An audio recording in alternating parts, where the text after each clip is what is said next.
اتاق قرمز، نوشته ادوگاوا رامپو با صدای پارمیس کمالی.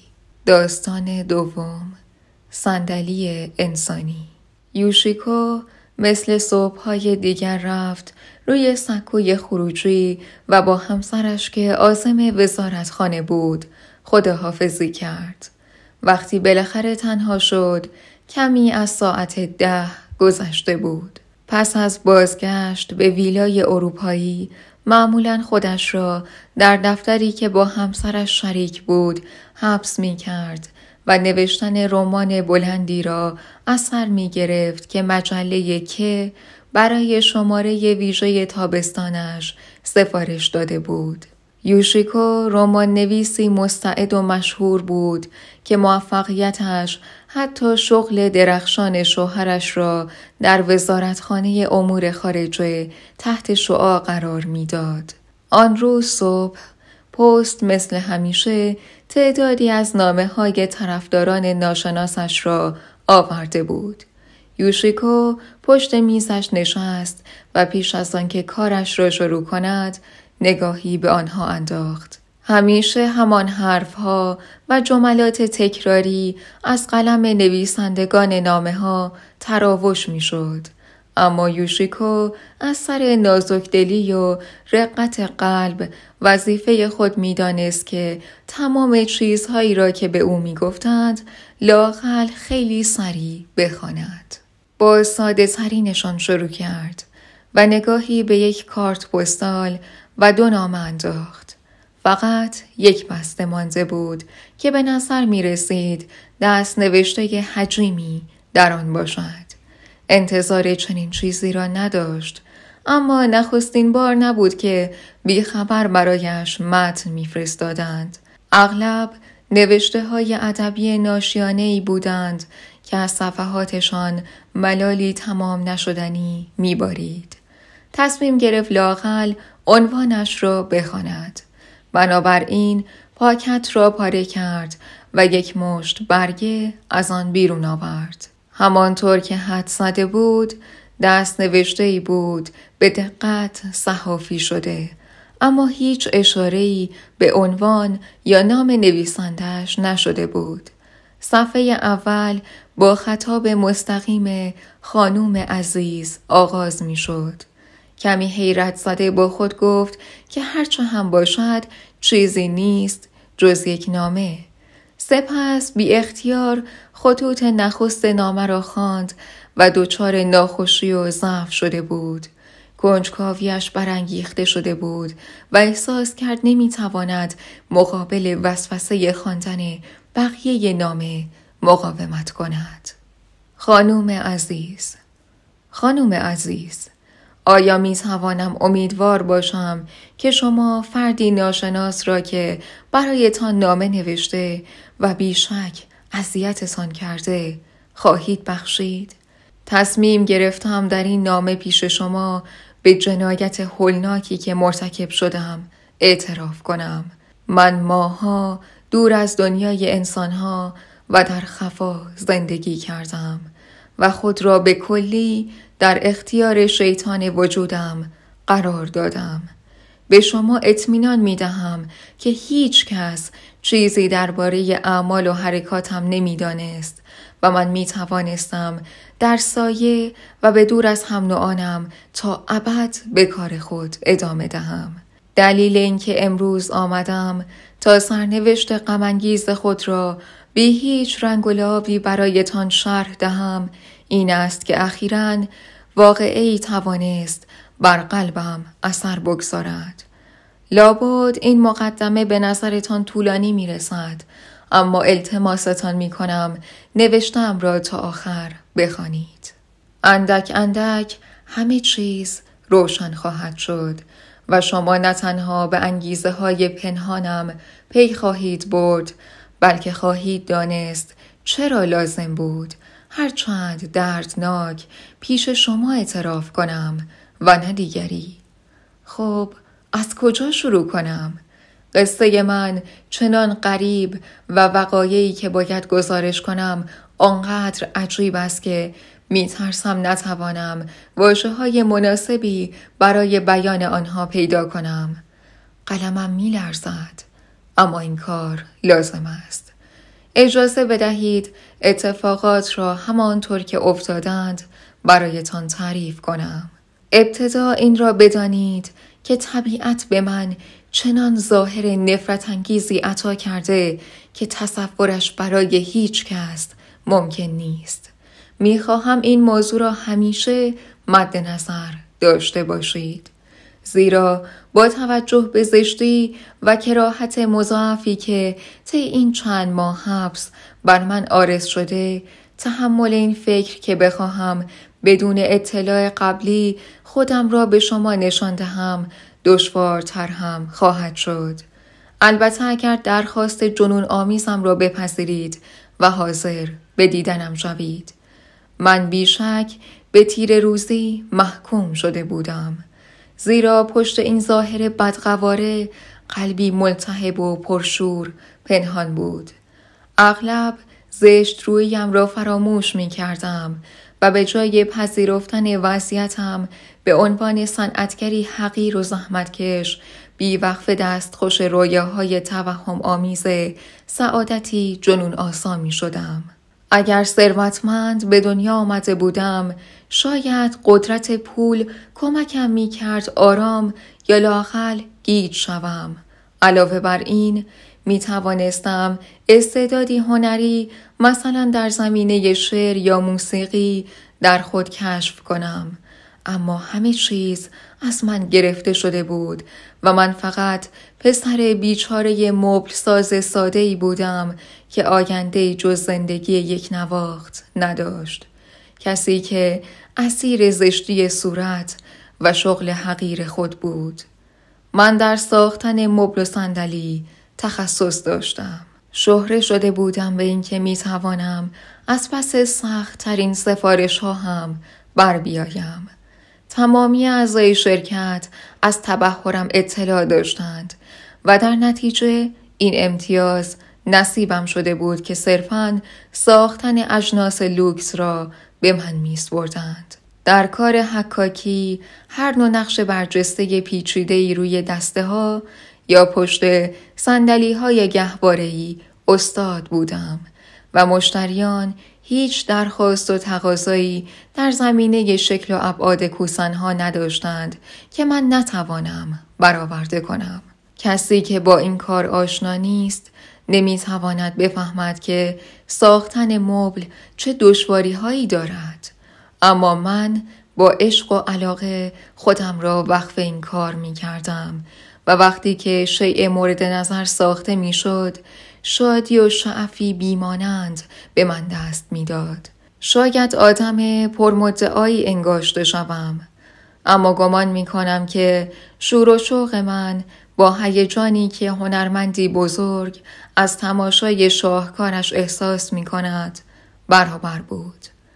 اولین کاری که می کردم این بود که روی مبل نو می نشستم تا آن را امتحان کنم. آنگاه واقعیت غم‌انگیز وضعیتم را فراموش می کردم و خود را به دست تخیلم می سپردم و به مردم، به ویژه زنانی که فکر می کردم که بعداً روی آنها می نشستند. آنهایی که چنین سفارش هایی به من می دادند لابد ثروت کلان و املاک باشکوهی داشتند. مبلم در سالن مجللی قرار می گرفت. چلچراغی بلورین از سقف آویزان می بود. قالی های چشم نواز کف را می پوشاند. پارچه های اعلی روی دیوارها نصب بود. روی میزی که جلویم بود دسته از چند گل اروپایی درخشان تمام اتاق را با روایح سکر آور خود معطر می کرد. من در افکار خود مالک خوشبخت این گنجینه ها می شدم و این چند لحظه بسیار کوتاه شادی وصف ناپذیری به من می بخشید. تخیلاتم هرچند کوتاه و گذرا حد و مرزی نداشت. کتوله بدبختی که توی مبلش فرو رفته بود جوان اشرافی متشخصی می شد کنارم دختر جوان رویاهایم قرار داشت. دستهایش را می گرفتم و او لبخند زنان با مهر و محبت به نجواهایم گوش می داد. اغلب جیغ‌های بیمارگونه زنان محله و گریه بچه‌هایشان مرا به طرز وحشیانه‌ای به دنیای واقعیت باز می‌گردانند. من زشت و ترسناک بودم و هیچ دختری کوچکترین لبخندی به من نزده بود. حتی زنان شلخته‌ای که بچه‌ها را در خیابان به گردش می‌بردند حاضر نبودند به من نگاه کنند. مبل به عنوان شاهد مهنت‌آور رویاهای من آنجا بود. اما یک روز به دنیایی می رفت که می دانستم هرگز با آنجا دسترسی نخواهم داشت. به این ترتیب هر سفارش تازه‌ای مقداری توهم و سرخوردگی با خود برایم می آورد. کم کم از همه چیز خسته شدم. روزها غم‌انگیز و یک نواخت سپری می شد. کارم به جایی رسید که به خودم گفتم این زندگی شفیره‌ای ارزش زیستن ندارد. مردن را به صورت جدی مد نظر قرار دادم و هنگام کار مرتب به آن فکر می کردم. آنگاه با حیرت پی بردم که اگر آماده مردن باشم شخصیتم جان تازه‌ای خواهد گرفت و امکانات تازه‌ای به من عرضه خواهد شد. مثلا با گذشت روزها حس کردم سایه شر آهسته راه خود را در دلم باز می کند. آنگاه بود که به من سفارش دادند یک مبل بزرگ چرمی برای هتلی در بندر یوکوهاما که مدیرانش خارجی بودند بسازم. پیش از آن هرگز فرصت ساختن چنین چیزی نصیبم نشده بود. معمولاً این گونه مبل‌ها مستقیماً از اروپا وارد می شد، اما کارفرمای من به سفارش دهنده اصرار کرده و تضمین برده بود که در ژاپن استادکارانی هستند که می توانند مبل‌هایی به همان زیبایی نمونه‌های وارداتی بسازند. من این کار را پذیرفتم و می توانم بی هیچ اغراقی بگویم که با تمام وجود خود را وقف ساختن این اثر کردم، به طوری که گاهی خوردن و خوابیدن از یادم می رفت. نتیجه کار در خور تلاش‌هایم بود. مبل کاملا پوشیده از چرم روی چارپایش استوار بود و شکوه و عظمتی داشت. مثل همیشه بعد از آنکه آن را از زیر آفتاب به بالکن بردم راحت روی آن نشستم. تکه‌ای جواهر ناب بود، نه زیاد سفت و نه زیاد نرم. بی‌نقص بود. چرم کوسنها را رنگ نکرده بودم، اما آن را کشیده و گذاشته بودم همان رنگ طبیعی جیر را حفظ کند. مثل پوستی زنده در برابر تماس دست انعطاف پذیر و محکم بود. زاویه پشتی مبل حد اکثر راحتی را فراهم می ساخت، بی آنکه چیزی از ظرافتش کم شود. در عین حال دسته های خوش ساختش تعادل کل مبل را حفظ می کرد. هرگز واژه های انسجام و راحتی به این صورت یک جا جمع نشده بودند. گذاشتم در آغوشش گم شوم و سطح گرد دسته ها را به آرامی نوازش می کردم. حس شیرین سعادتی وجودم را فرا گرفت و همزمان آرزوهای بزرگم که مانند تصاویر فانوس جادو رنگامیزی شده بودند زیر چشمان نیمه بستم رژه می رفتند. به نظر می رسید تمام تصورات پیرامونم مجسم می شوند. از اراده‌ام پیروی می کنند و هر از گاه احساس سرگیجه‌ای شبیه جنون به من می دهند. آن وقت بود که فکری بکر به ذهنم رسید، فکری غیر عادی و در عین حال اهریمنی. چطور می توانستم در برابرش مقاومت کنم؟ گمان می کنم منشأ این فکر میل شدیدی بود که به جدا نشدن از مبل داشتم.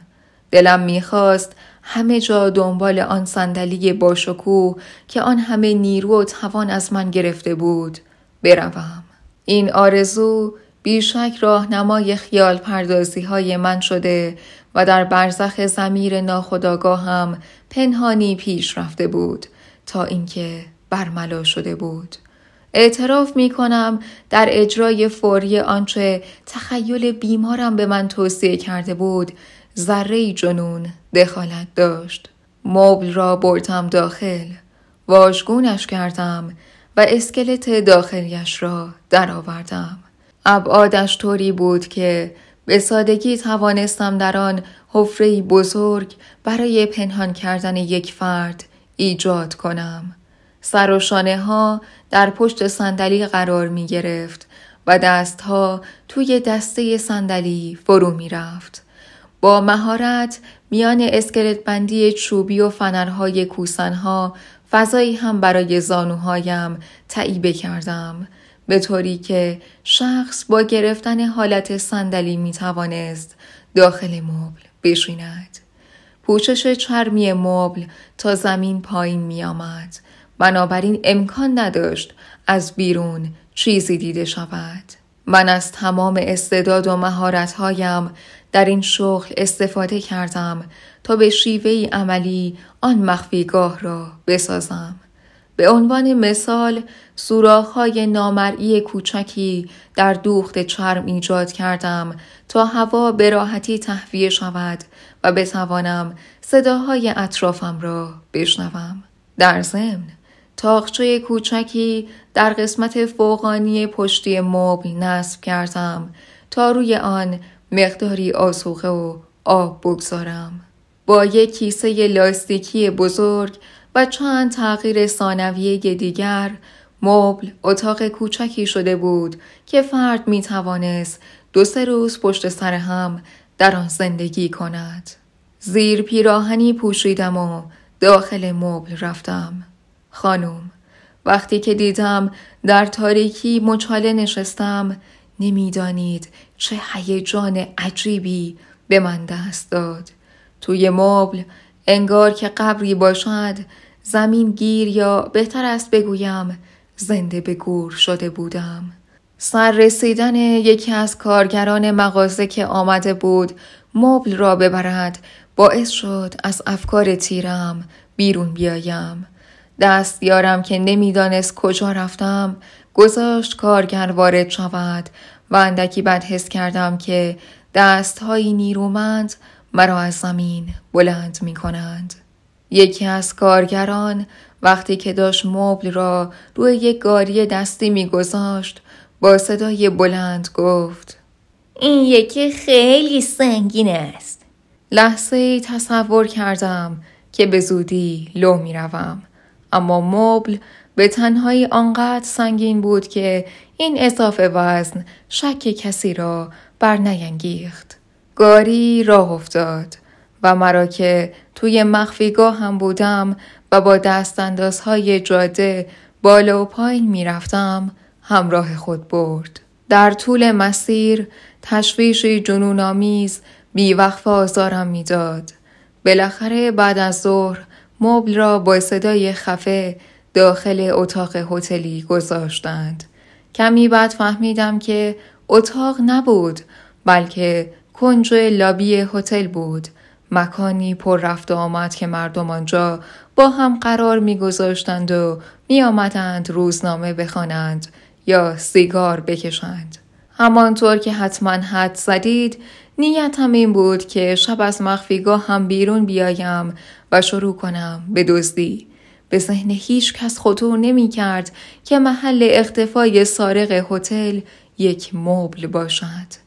سایه‌وار از اتاقی به اتاق دیگر می لغزیدم و با کوچکترین هشداری به جای امنم باز می گشتم. نفسم را حبس می کردم و به تماشای تلاش‌های مسک مردمی می نشستم که در جستجویم بودند. شما حتما آن نرم تنان نسبتاً نفرت انگیز را میشناسید که بهشان خرچنگ نرم شکن میگویند و کنار دریا میان صخره‌ها فراوانند. این حیوان به عنکبوتی عظیم شبیه است. وقتی کسی نیست با افاده یکوری راه می رود و قلمروی خودش را گز می کند. اما با اولین صدا خیلی سریع در صدف خود پناه می گیرد. مبل لاک من بود و راهروی هتل قلمروام. اتفاقا نقشم به دلیل قرابتش موفق از آب درآمد. پس از 3 روز دزدی تمام عیار شده بودم. در پی ماجرا که می رفتم هیجان خطر کردن را دوست داشتم و وقتی در میان هیاهوی عمومی خود را صحیح و سالم در مخفیگاهم می دیدم شور و شعفی بسیار به من دست می داد. یکی داد می زد از اینجا رفت و دیگری که روی مبلم لم داده بود فریاد می کشید نه از این طرف. آنقدر فرصت ندارم تا تمام لذات این بازی خطرناک را که در تاریکی نخهایش را می کشیدم برایتان وصف کنم. باید روایتم را ادامه بدهم، زیرا در طول این تجربه بی‌نظیر منبع شهوت دیگری کشف کردم که بسیار حساستر و هیجان انگیزتر از دزدی بود. اینجا به همان منطقه ژرفی می رسیم که مرا وادار می کند برای شما نامه بنویسم. اگر موافقید برمیگردیم به لحظه‌ای که مبل را تازه در سالن هتل گذاشته بودند. وقتی مبل در جای خود قرار گرفت، مدیران هتل به نوبت آن را امتحان کردند. اما بعد از مدتی سکوت برقرار شد و من دیگر چیزی نشنیدم. تصورم این بود که دیگر کسی آنجا نیست، ولی با اندیشیدن به تمام خطراتی که در انتظارم بود جرأت نمی کردم به این زودی از مبل خارج شوم. مدت زیادی گوش به زنگ منتظر ماندم تا ببینم در اطرافم چه اتفاقی می افتد. مدتی که تمام نشدنی به نظر می رسید. ناگهان از سمت قسمتی که ظاهراً راه رو بود صدای گام‌هایی سنگین آمد. به 3-4 متری من که رسید قطع شد. بیشک قالی ضخیم سالن صدا را گرفته بود. هنهن بلند نفسی به گوشم رسید و تقریباً همزمان مردی درشت اندام، بیشک مردی اروپایی، هیکلش را به سنگینی روی زانوهایم رها کرد و 2-3 بار بالا جست تا در نهایت خودش را با حالت بدن من وقف داد و ته مبل جا خوش کرد. کپلهایش روی رانهایم قرار گرفته بود و تنها ضخامت چرم کوسن آنها را از هم جدا می کرد. شانه های پهنش به سینم فشار می آورد و احساس می کردم که دستهایش روی دسته های مبل درست بالای دستهای من قرار گرفته است. مرد احتمالاً داشت سیگار می کشید، زیرا بویی تند و مردانه منخرینم را می سوزاند. خانوم عزیز، می توانید یک لحظه خودتان را جای من در این وضعیت فرض کنید. من آشکارا وحشت کرده بودم و از ترس اینکه کوچکترین حرکتی کنم در تاریکی منقبض سر جایم ماندم. به چیزی فکر نمی کردم و عرقی سرد زیر بغلم جاری شده بود. آن روز افراد بسیاری آمدند و یکی پس از دیگری روی زانوهایم نشستند، اما هیچ یک لحظه‌ای تصور نمی کردند که کوسن نرمی که پذیرایشان بود انسانی از گوشت و خون بود. هرچند عجیب به نظر می رسید، من نیز در عالمی ناشناخته به سر می بردم که روابطم را با هم نوعانم به کلی زیر و رو می کرد. هم نوعانم برای من دیگر چیزی نبودند جز صدای گفتگو، تنفس صوت گام ها، خشخش. به جای آنکه بر اساس ظاهرشان نظر دهم، تماس بدنشان را با بدن خودم حس می کردم و از هر کدام تصویری یگانه و منحصر به فرد در ذهن می ساختم. بعضی ها با تمام وزن خود روی من ولو می شدند، در حالی که عده‌ای دیگر لاغر و استخوانی بودند. کم کم توانستم قوس ستون فقرات، فاصله 2 کتف، طول ساعد، گردی کپل یا پهنای دنبالیچه افراد را تشخیص دهم. اینها عناصری هستند مثل خطوط چهره یا اثر انگشت که به کمکشان میتوان هویت افراد را با همان دقت کشف کرد. خانم عزیز، امیدوارم صراحت وحشیانه اما ضروری مرا در بیان این داستان ببخشید. اولین برخوردم سخت عاشق و دلباختم کرد. از لهجه‌ای که داشت مشخص بود دختر اروپایی جوانی است.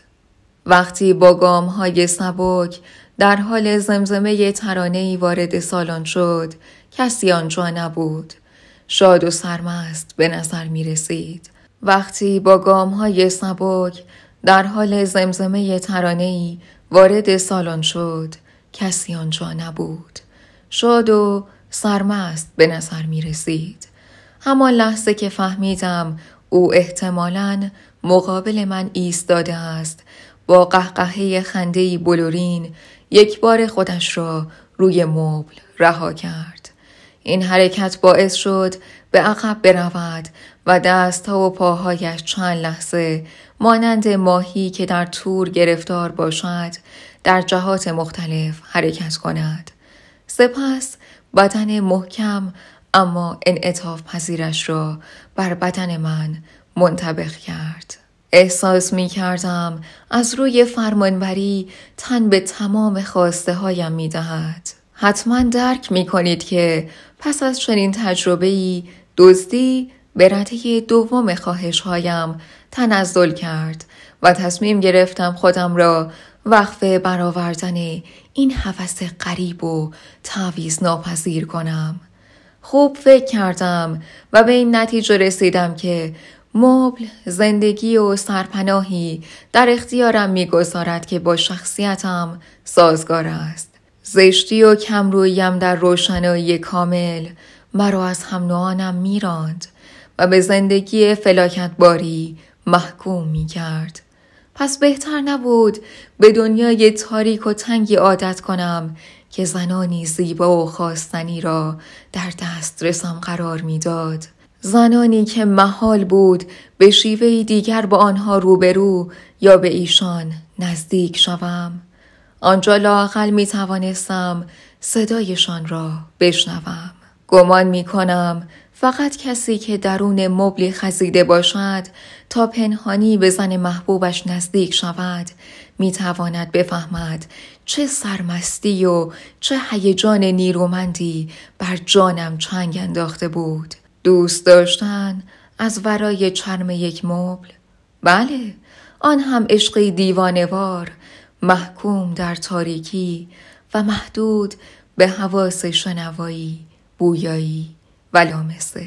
به این ترتیب پس از چند سرقت طبق نیت اولیم به جای اینکه فرار کنم در مخفیگاهم باقی ماندم و سرشار از التهاب و اضطراب منتظر فرصت‌هایی بودم تا لذت ببرم. فقط شبها بیرون می‌رفتم. توی راه رو بی صدا قدم می‌زدم و تمام جوانب احتیاط را رعایت می‌کردم تا دیده نشوم. تمام ساکنان هتل خوابیده بودند و هیچ خطری در کار نبود. اما خودم نیز از این موضوع تعجب می کنم که توانستم چند ماه داخل مبل زندگی کنم بی آنکه توجه دیگران را جلب کنم. تقریباً تمام روز مچاله می ماندم به حالت نشسته، حالتی که اسکلت خشک صندلی به من تحمیل می کرد و دستها و پاهایم همیشه خم بودند. بدنم بی‌حس می‌شد و احساس می‌کردم فلج شدم. با گذشت زمان به کلی چروکیده شدم و دیگر قادر نبودم کمرم را صاف کنم. وقتی برای رفتن به توالت یا تهیه آذوقه از مبل خارج می شدم، دوتا و خمیده پیش می رفتم و مثل خرچنگ کچکی می دویدم. بله، من دیوانه زنجیره‌ای بودم، اما به هیچ عنوان حاضر نبودم چیزی را از دست بدهم که حالا تنها منبع خوشبختیم شده بود. اگرچه تعدادی از مشتریان 1-2 ماه در هتل می ماندند، اقامت اغلبشان بیش از چند روز طول نمی کشید و این تغییر مدام مشتری ها باعث می شد همدمهای من مرتب تغییر کنند. در چنین شرایطی عجیب ترین تجربه ها را پی در پی پشت سر می گذاشتم. تجربه هایی که همیشه دلپذیر نبودند و گاهی حقیقتاً دهشتبار بودند. این نامه ها جای نقل آنها نیست. همین حالا هم بیش از آن که باید از شکیبایی شما سوء استفاده کردم. از این رو پیش از آن که به اصل مطلب برگردم، به ذکر یکی از ملاقات‌های حیرت انگیز بسنده می کنم. یک روز سفیر یکی از قدرت‌های اروپایی در ژاپن در هتل ما توقفی کوتاه کرد و لحظه‌ای روی مبل نشست. مرد درشت اندامی که با تمام وزن خود به زانوانم فشار می آورد فقط دیپلماتی ساده نبود، بلکه یکی از بزرگترین شاعران عصر خود بود. 10-12 دقیقه با 2-3 تن از هموطنانش گفتگو کرد. من یک کلمه از حرفایش را هم نمیفهمیدم، اما با اشتیاق گوش می کردم و لحن صدا و حالت نجیبانش منقلبم کرده بود. در عین حال نمی توانستم این فکر را از خود دور کنم که کشتن او با خنجر از پشت صندلی چه کار ساده ای است. تیغ از کمر در راستای قلبش وارد می شود و او بی آنکه بتواند از جایش بلند شود همانجا می مرد. کشورش در برابر این حمله چه واکنشی نشان می داد؟ من می توانستم یک فاجعه دیپلماتیک جدی به بار بیاورم و دنیای ادبیات را غرق در ماتم و حیرت کنم. چند ماه پس از آمدنم اتفاق دیگری زندگیم را دوباره زیر و رو کرد. صاحب آنجا به دلایلی نامعلوم ناگهان مجبور شد به کشورش برگردد و هتل به شرکتی ژاپنی واگذار شد و بلافاصله تغییراتی در آن صورت گرفت. برای افزایش درآمد هتل علاوه بر اقدامات صرفه‌جویانه دیگر تصمیم گرفتند از شر تمام اشیا و اساس لوکسی که به درد مشتریان فعلی نمیخورد خلاص شوند. به این ترتیب مبل من در میان وسایلی قرار گرفت که برای حراج در نظر گرفته بودند. این خبر ابتدا متأثرم کرد. سپس به خودم گفتم که این آخرین فرصتم برای بازگشت به جامعه و استقرار در آن و آغاز یک زندگی تازه است. دزدی‌هایم کمکم کرده بود ثروت چشمگیر به دست آورم و بتوانم از کارگاهم رها شوم. اما فقط حسرت ترک هتل نبود. مسئله دیگری نیز افکارم را به خود مشغول کرده بود. خوب فکرش را که می کردم می دیدم من در این هتل فقط با زنان خارجی آشنا شدم. بی اختیار نوعی سرخوردگی روانی به من دست می داد. هرچه باشد من ژاپنی هستم و فقط زنی از کشور خودم می توانست عشق واقعی را در من بیدار کند. قرار بود مبل را در حراجی به فروش بگذارند و احتمال اینکه سر از یک خانه ژاپنی درآورد زیاد بود. به پشتگرمی این امید تصمیم گرفتم اندکی بیشتر در مخفیگاهم باقی بمانم. چند روز بسیار سخت را در انبار فروشگاه به سر بردم. اما از بخت مساعد روز مزایده بلا فاصله برای مبل مشتری پیدا شد. خریدار از کارمندهای رتبه بالا و پایتخت نشین بود. مبل را روی چیزی شبیه کامیون گذاشتند که بالا و پایین رفتنها و تکانهایش در طول راه شکنجه‌ام داد. اگر شادی رفتن به خانه فردی ژاپنی نبود، همان اتفاقی که انتظارش را داشتم، گمان می‌کنم در طول مسیر می‌مردم. مبل را در دفتر بزرگی در منزل زیبای خریدار ژاپنی گذاشتند. وقتی متوجه شدم بانوی جوان خانه بیشتر از همسرش به این دفتر می‌آید، احساس خوشبختی کردم. حالا کلمه عشق برایم معنا یافته بود. روابطم با زنان خارجی هتل لایق این کلمه نبود. این بار واقعا عاشق شده بودم. آنقدر که دیگر نمیتوانستم با نوازش‌های ساده و پنهانی خودم را راضی کنم. بنابراین به شدت در جستجوی راهی بودم تا او را از وجود خودم باخبر کنم. میخواستم از حضورم درون مبل آگاه شود و حتی جرأت کردم امیدوار باشم که به نیروی عشقم پاسخ مساعد خواهد داد. اما چطور به او اطلاع میدادم؟ اگر مستقیما خودم را نشان میدادم، از فرط حیرت و وحشت شوهر و خدمتکارانش را صدا میزد. نه تنها همه چیز به شکلی جبران ناپذیر بین ما خراب میشد، بلکه پایان ماجراجوییم هم زندان بود و میبایست حبسی سنگین میکشیدم. من که نمیتوانستم از پوششم بیرون بیایم، تصمیم گرفتم کاری کنم که به آن مبل مانند دوستی منحصر به فرد علاقه‌مند شود. او که خلق و خوی حساس و هنرمندانه داشت، میتوانست زیبایی و لطافت اشیا را تشخیص دهد. مبل میتوانست در چشم او شیئی ساده نباشد، بلکه همرازی باشد که در آغوشش پناه می گرفت. با خود اندیشیدم که همین برای سعادت من کافی است. هر بار که می نشست ترتیبی می دادم تا راحت ترین حالت ممکن برایش فراهم شود.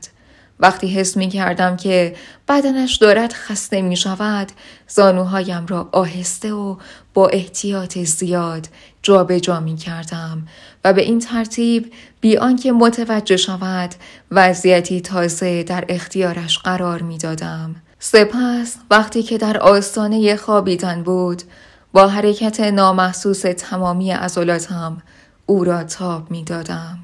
نمیدانم پاداش تلاش‌هایم بود یا توهمی ساده، اما احساس کردم که به مبلم علاقه‌مند شده است. مانند بچه کوچک که خود را در آغوش مادرش جمع می کند، روی مبل به حالت مچاله می نشست و گاه همچون دختری جوان که خود را در اختیار معشوقش قرار می دهد، خیز بر می داشت یا تسلیم می شد.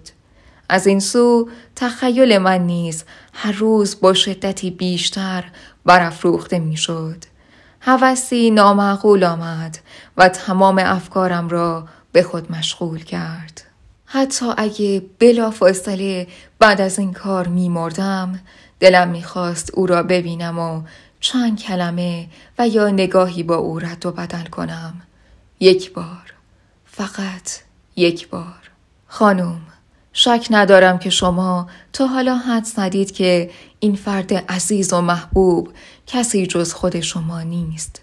بله، از وقتی که همسرتان مبلم را خریده و در دفترتان گذاشته، من فقط برای شما زندگی می کنم و عاشق بیچاره‌ای شدم که اسیر عشقی ناممکن است.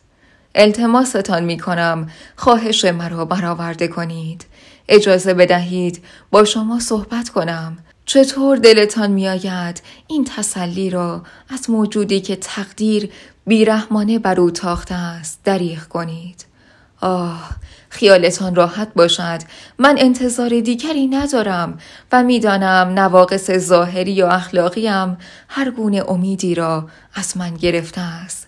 به مردی بیچاره که رنج میکشد و شما را میپرستد رحم کنید. دیشب برای نوشتن این نامه از خانه شما رفتم، زیرا شهامتش را نداشتم که مستقیما با شما رو در رو شوم. هنگامی که این نوشته را می‌خوانید، من نزدیکی منزل شما خواهم بود و با دلی پرآشوب در حالی که پنجره‌تان را زیر نظر گرفتم در خیابان قدم می‌زنم. اگر درخواستم را می‌پذیرید، دستمالتان را بگذارید روی گلدان میخکی که مقابل پنجره است. وقتی علامت شما را ببینم، در شمایل ملاقات کننده‌ای معمولی دم در اصلی حاضر می شوم. نامه ناگهان با این درخواست پرشور و غریب به پایان می رسد.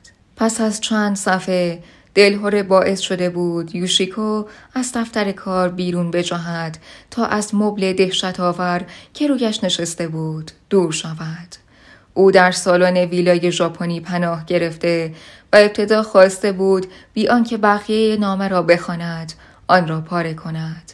اما بعد نظرش عوض شد و به خواندن ادامه داد. حالا نامه را تمام کرده بود و با وحشت به کاغذهایی نگاه می کرد که جلویش روی میز قرار داشت. آیا ممکن بود مبلی که هر روز ساعتها روی آن نشسته بود مخفیگاه مردی بوده باشد؟ احساس کرد عرق سردی بر پشتش نشسته است و در عین حال رعشه‌ای بی اختیار شانه‌هایش را می لرزاند. مات و مبهوت مانده بود و نمی توانست واکنشی نشان دهد. چطور می توان داخل مبل را دید؟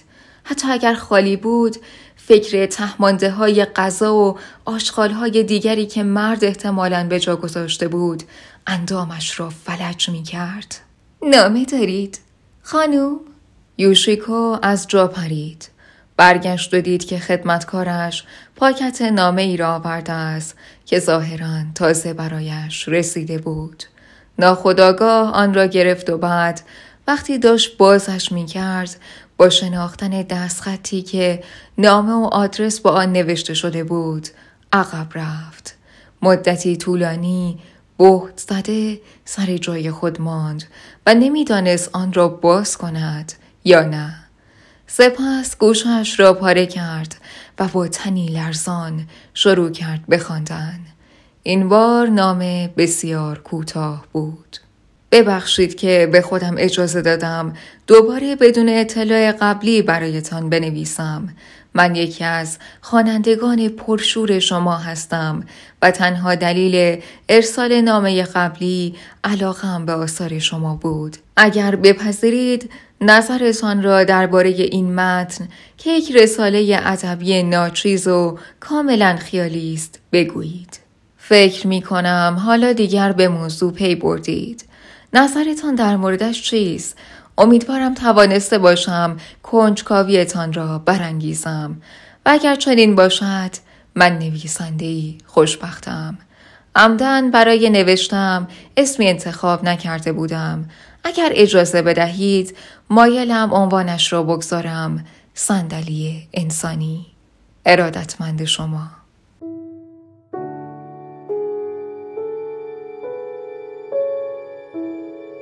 سلام به همگی. داستانی که الان شنیدید داستان دوم کتاب اتاق قرمز نوشته ادوگاوا رامپو بود. همونطور که توی قسمت قبلی گفتم این کتاب شامل 6 داستان مجزا از همه که این داستان دوم کتاب بود. خیلی دوست دارم نظرتون رو راجع به این داستان عجیب و جالب بدونم. اگر از این کتاب و یا کتاب‌های دیگه‌ای که روی چنل آپلود شده خوشتون اومده خیلی ممنون میشم نظرتون رو بنویسید، ویدیوها رو لایک کنید و چنل رو سابسکرایب کنید و اگر دوست دارید زودتر از انتشار یک کتاب باخبر بشید میتونید زنگوله کناری کانال رو بزنید. خیلی ممنون که تا اینجا همراهی کردید.